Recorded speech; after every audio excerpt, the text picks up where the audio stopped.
সিরাজগঞ্জ সদর ও রায়গঞ্জ উপজেলায় যৌথ বাহিনীর পৃথক অভিযানে হতদরিদ্রদের জন্য বরাদ্দকৃত ৭১ মেট্রিক টন সরকারি চাল জব্দ করা হয়েছে।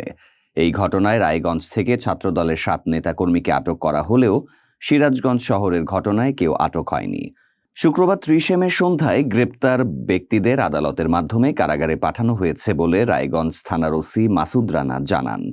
ঘটনায় রায়গঞ্জ থেকে আটক ছাত্রদলের ৭ নেতাকর্মীরা হলেন সিরাজগঞ্জ জেলা ছাত্রদলের যুগ্ম সাধারণ সম্পাদক মোহাম্মদ আলাউদ্দিন, রায়গঞ্জের নিমগাছি অনার্স কলেজ শাখা ছাত্রদলের সভাপতি রাকিব হোসেন, সহসভাপতি আয়ুব আলী, সোনাখাড়া ইউনিয়ন ছাত্রদলের সহসভাপতি সাদ্দাম হোসেন, সহসভাপতি আব্দুল মতিন এবং তাদের সহযোগী ফিরোজ ও ইমরান। গত বৃহস্পতিবার রাতে সিরাজগঞ্জ ও রায়গঞ্জ উপজেলায় সেনা ক্যাম্পের নেতৃত্বে এই অভিযান চালানো হয়।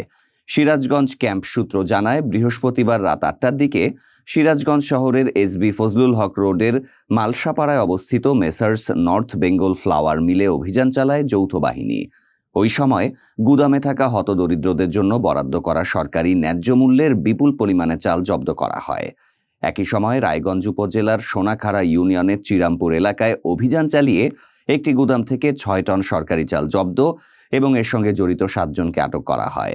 সিরাজগঞ্জ সদর উপজেলা নির্বাহী কর্মকর্তা জানান, messrs north Bengal flour mill থেকে ৬৫ টন চাল জব্দ করা হয়েছে।